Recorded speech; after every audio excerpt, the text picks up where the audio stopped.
আসসালামু আলাইকুম, আমি মোহাম্মদ জাফর ইকবাল। আজকে আমরা দেখব কিভাবে এমএস ওয়ার্ডে যুক্তবর্ণ লিখতে হয়। আপনারা অলরেডি হেডলাইনটি দেখতেই বুঝতে পারছেন আজকে কি টপিকস নিয়ে আলোচনা করব।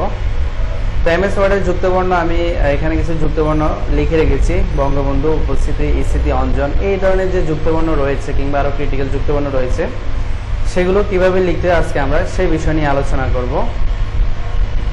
তো এই যুক্তবর্ণ লেখার জন্য প্রথমে আপনাকে আপনার ফন্টটি চেঞ্জ করে নিতে হবে, সুতুনি এন্ট্রি করে নিতে হবে এবং অবশ্যই কিবোর্ড থেকে Ctrl-Alt-B প্রেস করতে হবে, তাহলে আমাদের কিবোর্ডটি বাংলা ফন্টে কনভার্ট হয়ে যাবে। এখন এখানে প্রথমে রয়েছে বঙ্গবন্ধু, তো আমরা বঙ্গবন্ধু লিখব ব যোগ গ ব দন্তান্ন যোগ দ রস্যকা বঙ্গবন্ধু। তো এই যে আমি বঙ্গবন্ধু এখানে লিখে রেখেছি, আপনাকে অবশ্যই জানতে হবে যে যুক্তাক্ষর যেটি দেওয়া রয়েছে এখানে কোন দুটি শব্দের সমন্বয়ে বা অক্ষরের সমন্বয়ে এই যুক্তাক্ষরটি গঠিত হয়েছে। আবার এখানে রয়েছে অঞ্জন, এখানে অঞ্জন যে আমরা লিখেছি এই অঞ্জনের এই যুক্তাক্ষরটি কোন দুটি ক্যারেক্টারের সমন্বয়ে গঠিত হয়েছে সেগুলো অবশ্যই আপনাকে জানতে হবে, তা না হলে আমাদের দ্বারা যুক্তবর্ণ লেখা সম্ভব নয়।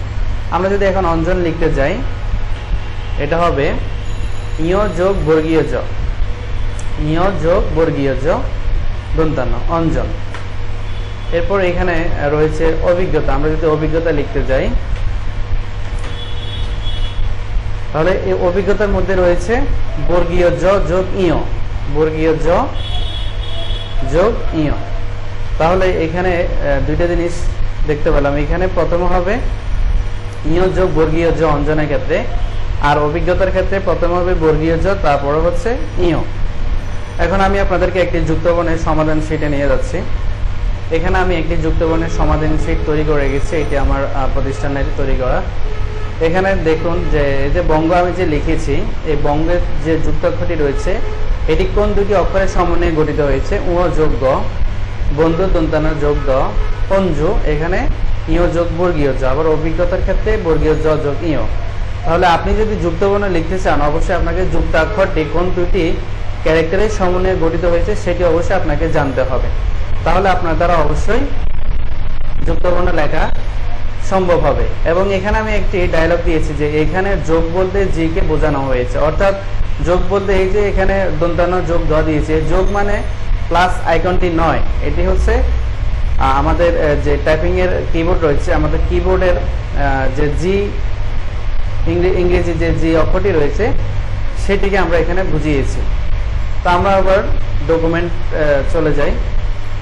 এখানে আমি আরেকটি যেমন এখানে যদি সঙ্গে লিখতে যাই, সঙ্গে দন্তাস্য একার ও যোগ, এখন যোগ দিতে হলে অবশ্যই আমাদেরকে সে জি প্রেস করতে হবে। জি প্রেস করলে দেখবেন আপনার এখানে ও নিচে একটি হসন্ত পড়ে গিয়েছে, তারপর আমরা গ প্রেস করব, তাহলে সঙ্গে হয়ে গিয়েছে।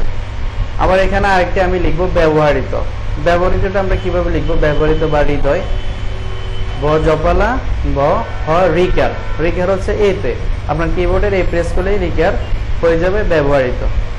তো এভাবে আপনি যুক্তবর্ণগুলো লিখতে পারেন। তবে অবশ্যই আপনাকে এইরকম একটি শীট কালেক্ট করে নিতে হবে, অথবা আমার এটি আপনি স্ক্রিনশট মেরে রেখে দিবেন। আবার এখানে আমি কিছু কিছু যুক্তবর্ণের ক্ষেত্রে কমা ইউজ করেছি, কিছুর ক্ষেত্রে প্লাস ইউজ করেছি।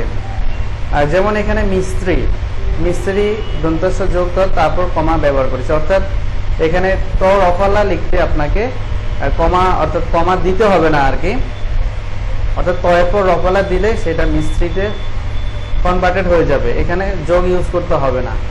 আমি এটা একটু লিখে দেখাই। আমরা যদি এই মুহূর্তে মিস্ত্রি লিখি অথবা স্ত্রী যদি লিখি, দন্তস্ব যোগ ত তারপর রফালা প্রেস করলে হবে, রফালা জেটে পাওয়া যাবে, ঠিক আছে। তেমনিভাবে আমরা যদি মন্ত্রী লিখি, মন্ত্রী দন্তান্ন যোগ ত রফালা মন্ত্রী। তো এভাবে আপনি যুক্তবর্ণগুলো টাইপ করতে পারবেন, তবে অবশ্যই আপনাকে সেই যুক্তাক্ষরটি কোন দুটি ক্যারেক্টারের সমন্বয়ে তৈরি হয়েছে সেটা অবশ্যই জানতে হবে। তো আপনারা যুক্তবর্ণ লিখতে গিয়ে যদি কোনো সমস্যায় পড়েন অবশ্যই আমাকে কমেন্টস করে জানাবেন, আমি সেটা সলভ করে দেওয়ার চেষ্টা করব। সকলে ভালো থাকবেন, আল্লাহ হাফেজ।